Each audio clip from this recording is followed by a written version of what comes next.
Pinna! You chose to hit play on this podcast today. Smart choice. Progressive loves to help people make smart choices.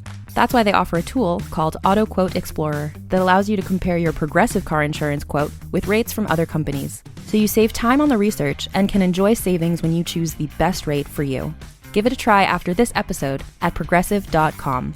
Progressive Casualty Insurance Company and Affiliates. Not available in all states or situations. Prices vary based on how you buy. Hey everyone, it's Adam Gidwitz from Grimm, Grimmer, Grimmest. On Sunday, October 26th, I'm going to be doing a special ticketed event live in Brooklyn. I'll be telling 2 Grimm fairy tales, and we're going to invite kids to wear costumes. You can even get VIP tickets for an extra special meet and greet and Halloween costume showcase before the stories. Tickets are on sale at tinyurl.com/a-very-grim-story. That's tinyurl.com/a-very-GRIMM story. I'll see you there. Pinna!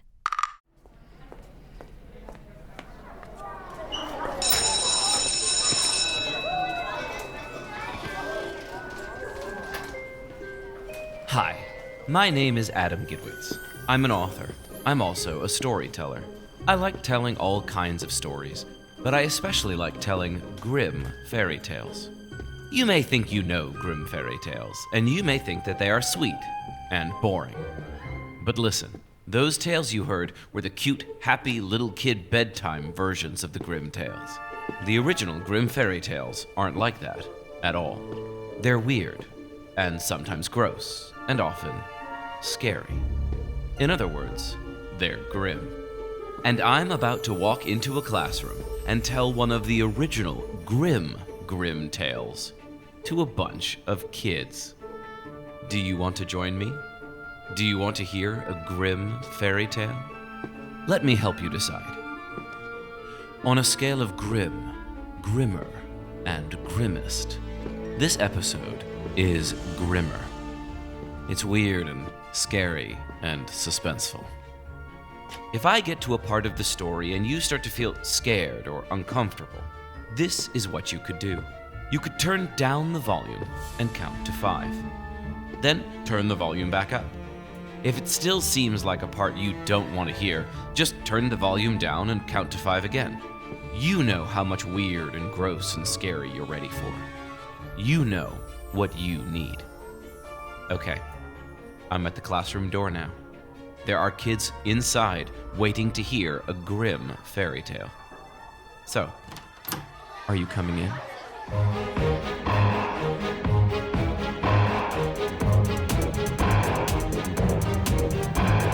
Grimm, Grimmer, Grimmest.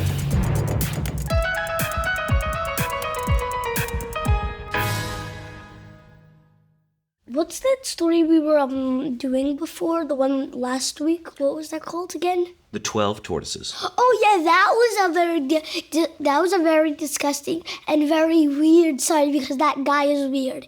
And don't say his name because I'm gonna laugh a lot. You mean Franz Xaver von Schönwert? The thing about Franz Xaver von Schönwert is that the story we're going to do today is also by Franz Xaver von Schönwert. Yes, and I warn you, it will be weird. No! Are we ready? This story is called The Belt, the Necklace, and Barbara. What? Yep, Barbara. Once upon a time, there was a girl called Barbara. Now, we don't often learn the names of heroes in these stories, right? Lots of times it's just like the oldest son or the princess, right? Yeah. And when we do learn their names, they're never Barbara. It just doesn't sound like a fairy tale name, does it? Yeah. Kind of sounds like a mom name. Right? Yeah, that's actually right. She is a mom. Maybe she will be a mom. Maybe she is a mom. I'm now worried that I've offended somebody named Barbara out there in the audience. Yeah. So I would like to say this episode is dedicated to anyone named Barbara. Okay? Yay! Yay for Barbara! Well, poor Barbara had a tough life. Because while she was kind and patient and strong and smart, everyone thought she wasn't very attractive. In fact, they thought she was really, really not attractive. People would see her and instantly begin to make fun of her. They called her dog face, and frog face, and bog face. You guys know what a bog is? I think it's like a mucky swamp. That's exactly right. And Barbara would say, How can I look like a dog and a frog and a bog? Those things don't even look alike. That makes no sense. But dogs are so cute. Yes, and if she looked like a dog, she would be cute. So are frogs. It makes no sense. Frogs are cute too. Yeah. Bogs, not so much. but that didn't stop everyone from teasing her anyway. And so Barbara lived a lonely life. She would sit by the sea each day, watching the waves crash white and blue against the black rocks, until one day, a small creature appeared at her feet. He was a pollywog. Who knows what a pollywog is? Me. Yeah. You're a pollywog? What does that mean? I don't know. Okay, surreal, very strange. A pollywog is a baby frog, actually. And before a frog has 4 legs, it actually starts its life looking kind of like a fish. And then, well, actually, first it starts as a tadpole. A tadpole. And then it gets 2 legs in the front, and it's a pollywog. And then it loses its tail and has 4 legs, and that's a frog. So a pollywog is like older than a tadpole, but younger than a frog, okay? Why is a frog in the ocean? Why wouldn't a frog be in the ocean? Explain. Because they're usually in like ponds or like bogs. Right. They're freshwater animals. They're not saltwater animals. And Good point, good point. but it is a fairy tale. But it is a fairy tale, so we're not gonna ask too many questions. Well, this little pollywog appeared by Barbara's feet, and he spoke to her. I felt your tears falling into the sea. Why are you sad? And so Barbara explained that everyone was so cruel to her, calling her dog face and frog face and bog face. The pollywog was very offended, not just on her behalf, but for all of frog kind as well. What's wrong with having a frog face? I plan to have a frog face one day, and frog faces look nothing like dog faces, which are long and toothy, or bog faces, because bog means swamp, and swamps are very nice and cozy homes for pollywogs and frogs. Your face doesn't look anything like a nice and cozy home. The pollywog and Barbara got to talking, and it was immediately evident to the little pollywog that Barbara was kind and patient and strong and smart.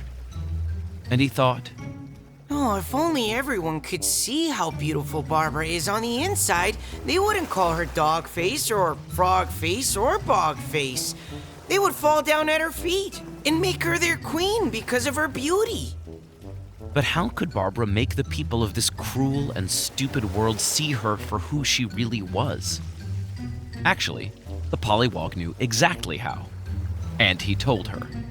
Under the sea, there lives a sea witch who wears a magical necklace and a magical belt. This belt and necklace make the witch beautiful beyond belief. So beautiful that it is hard to look at her. Not because she shines brightly, but because she is just too perfect looking. So you just need the sea witch's necklace and belt. But how am I supposed to get them? Barbara asked. The pollywog said, The sea witch is very hungry for one specific thing. Apples. Under the sea, she can get all the fish she wants and all the seaweed she can eat, and she can feast on oysters and clams. But there are no apples under the sea. And she mutters about it constantly. All she wants is an apple, or 2, or 3. So go get her some apples. Maybe she'll trade her necklace and belt for them. And then you will be as beautiful on the outside as you are on the inside. Barbara thought this was an excellent plan. She went to an apple orchard near her home and she picked the 3 most perfect apples she could find, yellow red like a sunset and speckled with green, and she ran back to the sea. The pollywog was nowhere to be seen. Maybe he had gone to go get the sea witch so they could make their trade? But Barbara waited and waited and waited, and the pollywog didn't come back. So Barbara shrugged and, not knowing what else to do, she threw an apple into the sea. Nothing happened. What? At first. But then, the sea started to churn like it was a pot coming to a boil, and then, rising from the water, came the Sea Witch. She was the most unbearably beautiful creature Barbara had ever seen. Her skin was seafoam green. Her billowing hair was a dark teal, like the underside of a wave before it breaks. Her eyes were wide set and shone like pearls. Looking at her hurt Barbara's eyes, not because she shone brightly, but because she was just too perfect looking. But Barbara had to look, because around her waist was a beautiful belt made of shells, and around her neck was a beautiful necklace, also made of shells. The Sea Witch was hungrily eating the apple that Barbara had thrown into the sea. She devoured it quickly, and then she said, Do you have any more apples? Barbara got a sly look on her face. I do, but I won't give them to you for free. Give me your necklace and I'll give you another apple. The Sea Witch's eyes flashed, and at first Barbara thought they flashed with anger, but the anger gave way to hunger. Fine. Snapped the Sea Witch. She unclasped the necklace and flung it onto the shore. And suddenly, the Sea Witch wasn't quite so hard to look at. Her eyes were even wider set, and her mouth was wide and almost froggy. Maybe she found those things in the ocean and she put them on when she was like a frog. So now she's gonna be in the frog again. Very interesting. Barbara threw the second apple into the waves. The Sea Witch dove beneath the surface, retrieved it, and ate it greedily. Then she said, Do you have another? Barbara said, I do. And I'll give it to you in exchange for your belt. Again, the Sea Witch's eyes flashed with anger, and a clap of thunder sounded far in the distance. But then the anger gave way to hunger, though not as much hunger as before. The Sea Witch said, All right, girl. I'll give you this belt in exchange for your apple. And one more thing. What thing? The Sea Witch said, Together, this belt and this necklace are incredibly powerful. They will make you as beautiful as I am. If I give you my belt, you must promise not only to give me that apple, but also to give me your firstborn child, who will be the apple of your eye. And therefore, the most delicious apple ever. What? Have you ever heard that phrase, the apple of your eye or the apple of my eye? No, but I think she wants to eat her daughter. It basically means like there's everything that you think about, everything you look at. Like apples are big. If you put them to your eye, that's all you look at. All apples, all you look at. I never knew where that phrase came from, but I think that that's a good explanation. Yeah, so it's the thing that you love the most and you think about the most. Rumpelstiltskin. It's a little bit like Rumpelstiltskin, that's right. I feel like, how does she born a baby? Because if nobody likes her, how did she like get married with anybody or something? Right. You know what? I think you kind of read her mind. You'd think that Barbara, being kind and patient and strong and smart, would know not to promise her firstborn child for anything, especially not beauty. But Barbara never thought she would have a child at all, because who would want to marry someone who looked either like a dog or a frog or a bog? But if she was as beautiful as the Sea Witch, maybe she would have many children, and losing one would be sad, but better than having no children at all. So she thought about it, and she decided. I think yes, too. I think the guy that wrote his stories, whatever his name is, I don't want to ruin his name, but I think he had some kids. He just didn't like them. Maybe he didn't like his own children. Barbara threw the apple into the sea, and the Sea Witch took off her belt. And suddenly, she wasn't beautiful at all. She looked like a giant frog. She ate the apple that Barbara threw in one gulp and licked her froggy lips. And as she sank back into the sea, Barbara heard her muttering. Delicious, but not as delicious as the apple of her eye. I don't think this is Baba Yaga or Hagi Yaga. I think this is Baby Yaga. Or maybe it's Froggy Yaga. Barbara put on the necklace and the belt, and she didn't feel different. Had she been tricked? She tried to look at her reflection in the sea, but the frothy waves showed her nothing but churn. She hurried back into town, and it was there that everything changed.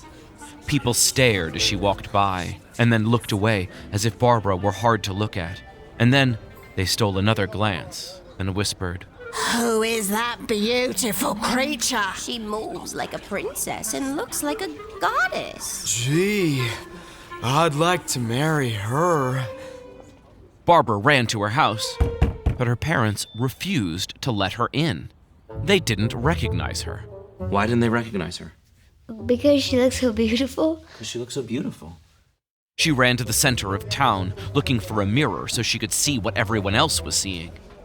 She came to a little shop that sold dresses, and inside she found a mirror. And she stood before it. And She looks normal. She looked the same. other than the necklace and the belt, she didn't look different at all. Her eyes, her nose, her mouth, her chin, her hair were the same as they had always been, except that there seemed to radiate from within her kindness and patience and strength and intelligence. Maybe now they could see what's actually in her Maybe that's what's going on. inside. And she realized that, finally, thanks to the magic of the Sea Witch's necklace and belt, she was as beautiful on the outside as she'd always been on the inside.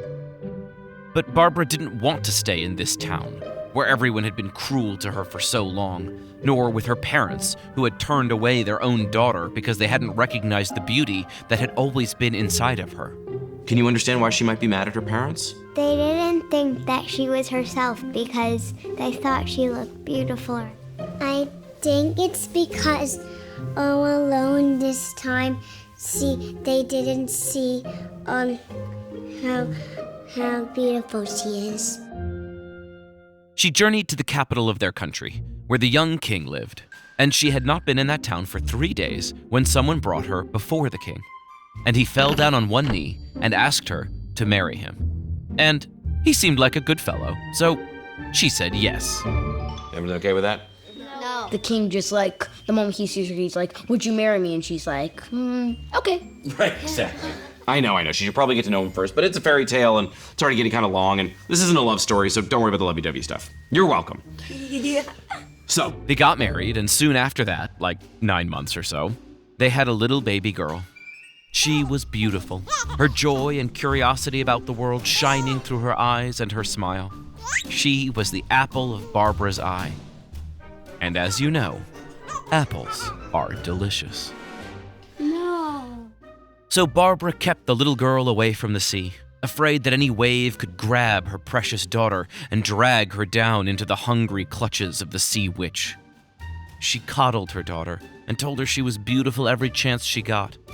Her father did too, and so did everyone else in the castle and the capital city and in the whole kingdom. Everyone told the little princess how beautiful she was all the time, until, frankly, the little princess was sick of it. Can you understand how she feels? Why is she annoyed by that? I think she's sick of it because they said it so many times and they don't notice other things about her. Like what? What other things don't they notice? Like her courage, kindness, and curiosity. No one seemed to comment on her joy or her curiosity or her courage or anything else. They just told her she was pretty. So the princess started to spend more time alone. She started to sneak away from her adoring mother and father and wander around the capital city, and then farther She never told her mother where she was going, and when she came back, her mother would scold her and hold her tightly and say she was too beautiful to wander around alone, which made no sense to the little princess. I honestly think one day she's gonna wander into the sea. And maybe the witch is gonna get her. I think she's gonna go close to the sea and the witch is gonna be like, oh, hey little girlie.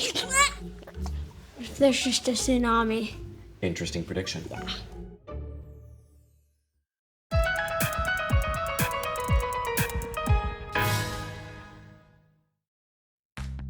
If you've shopped online, it's extremely likely that you've bought from a business powered by Shopify. You know that purple Shop Pay button you see at checkout?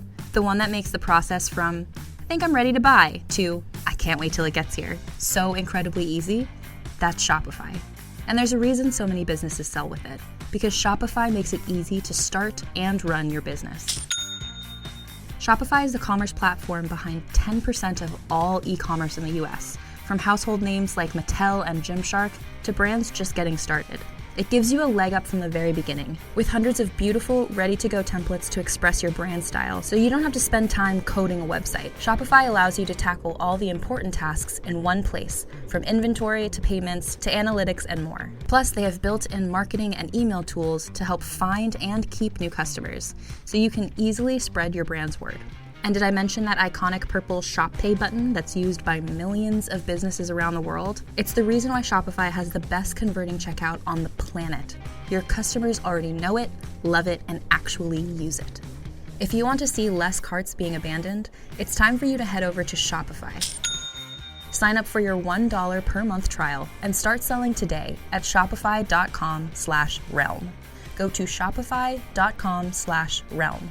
Shopify.com/realm. Patrick, let's go! The clue is floating away in a hot air balloon. Hey, sorry, this is kind of a bad time. Claire and I just found a major clue and now it's airborne.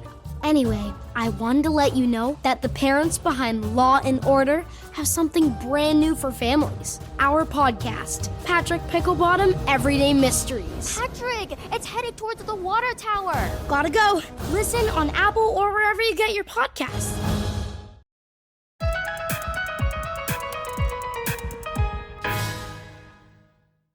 So Barbara's daughter kept wandering out of the capital city, out into the kingdom, until finally she found the sea. Now this was beauty. She sat down beside the sea and watched the waves crash white and blue against the black rocks.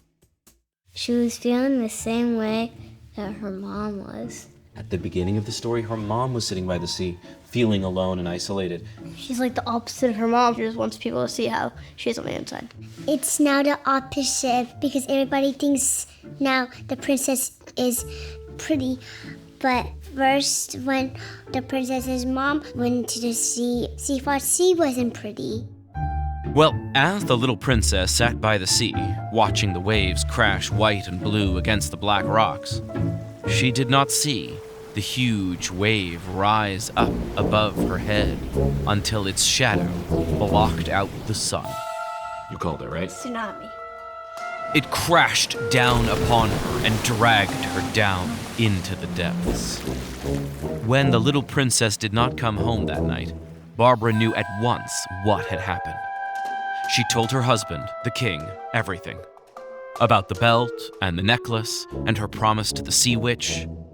And the king was so angry, he had his soldiers carry Barbara to the seaside and throw her in. And the king shouted after her, "Don't come back without our daughter!" And Barbara began to drown. She sank under the tumultuous waves with their white spray and black depths. The air expired in her lungs. It felt as if her throat and chest were having the life squeezed out of them. And then she saw a frog swimming through the gloom. Pollywog. Why do you say it's the pollywog? Because it's like tadpole, pollywog, frog. It wasn't a huge frog like the sea witch, But it wasn't a small one either, like the frogs Barbara had seen in ponds. It was the size of a small dog. And as it swam up to Barbara, it said, Breathe.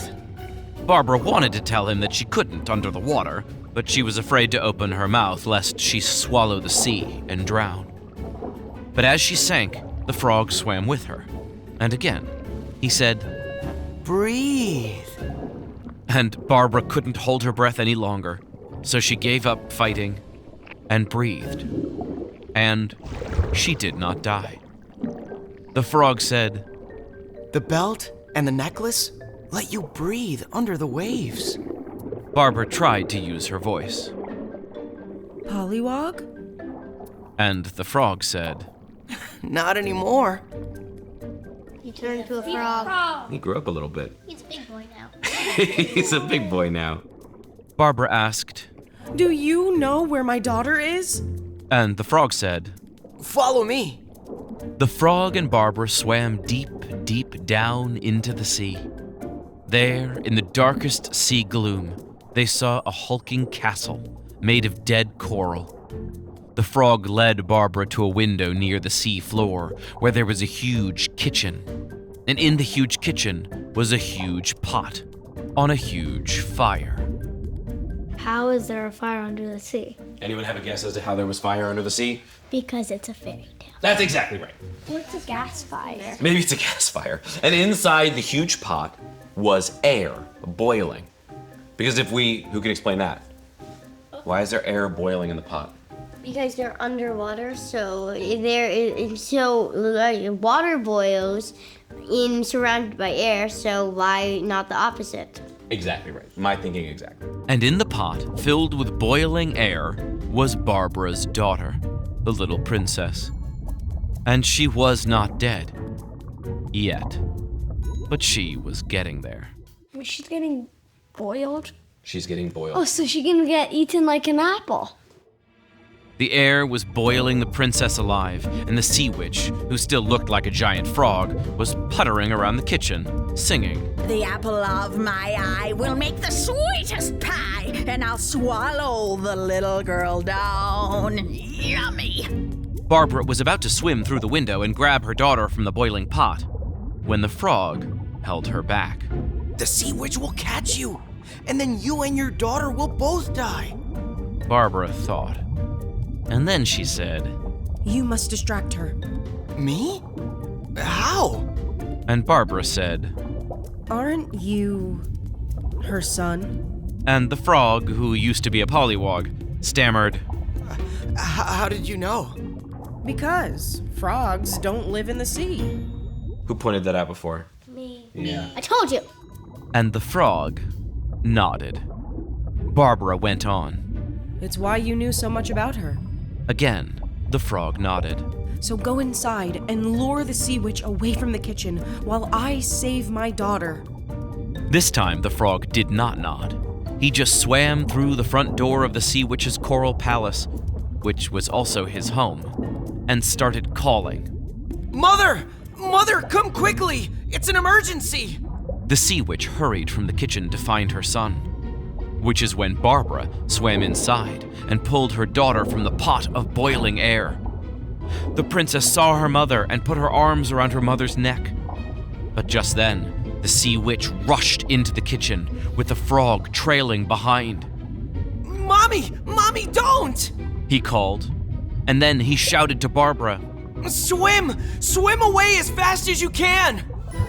So Barbara swam out of the window with her daughter wrapped around her neck. But the sea witch swam faster and was gaining on her quickly. What could she do? What could Barbara do? What do you think? Anyone have a suggestion for what Barbara should do? I think the necklace and the belt are keeping away from her to swim, so she just take them off. Just as the sea witch was about to catch Barbara's ankle with her huge, froggy hands and drag her down into the depths of the sea, Barbara unclasped the belt from around her waist and let it fall. That's what you said, right? Yeah. The sea witch saw it go and turned and swam back to get it. But then she swam after Barbara again, and again she gained on her. And just as she was about to grab Barbara's ankle and drag her down to the depths, Barbara... She took out the necklace. She threw off the necklace. And the sea witch couldn't just let that sink to the bottom of the ocean, so she swam after that as well. Which is when Barbara burst through the surface of the sea and carried her daughter onto the beach. Barbara and her daughter lay there gasping on the sand. And Barbara actually is a pretty good name for a mom, isn't it? Yes. And then the princess looked at Barbara, and her mother looked. Maybe she had the readiness and all the smartness inside her, so it's still there. Interesting. I think that the princess thought that she looked beautiful. When the princess looked at Barbara, her mother looked exactly the same to her as she had always looked. Barbara and her daughter walked away from the seashore and away from that kingdom, and they never looked back. And they lived happily ever after. The end.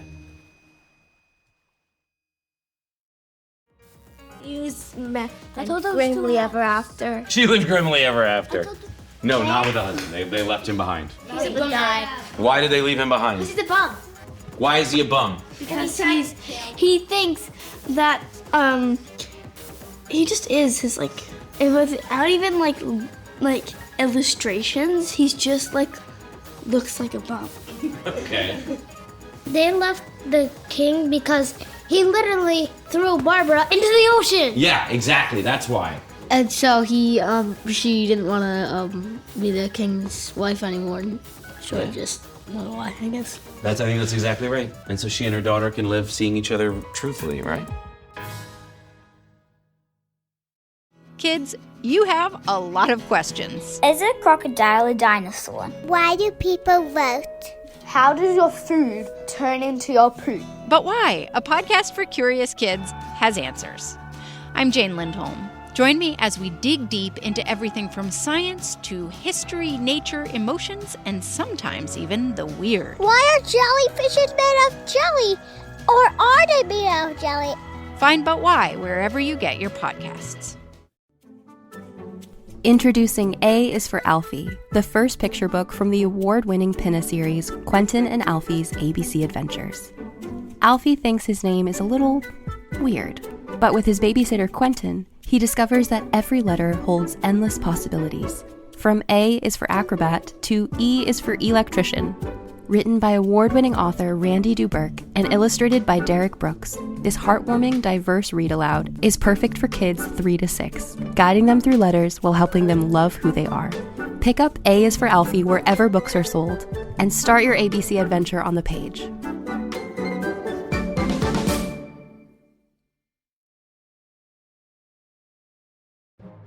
Grimm, Grimmer, Grimmest is a Pinna original production, created, written, and narrated by me, Adam Gidwitz, author of A Tale, Dark and Grim. Produced and edited by Kaylin West, associate producer Rebecca Cunningham, field recording by Julia Martin, casting and voice direction by Rebecca Cunningham, sound design and mixing by Kaylin West, executive produced by Molly Barton and Carly Migliori, production support by Devin Shepard, characters voiced by Rob Moreda, Imani Russell, and Charlotte Wilson Langley. Special thanks to all the kids who joined us in Staten Island and Brooklyn for our storytelling sessions. You guys are awesome.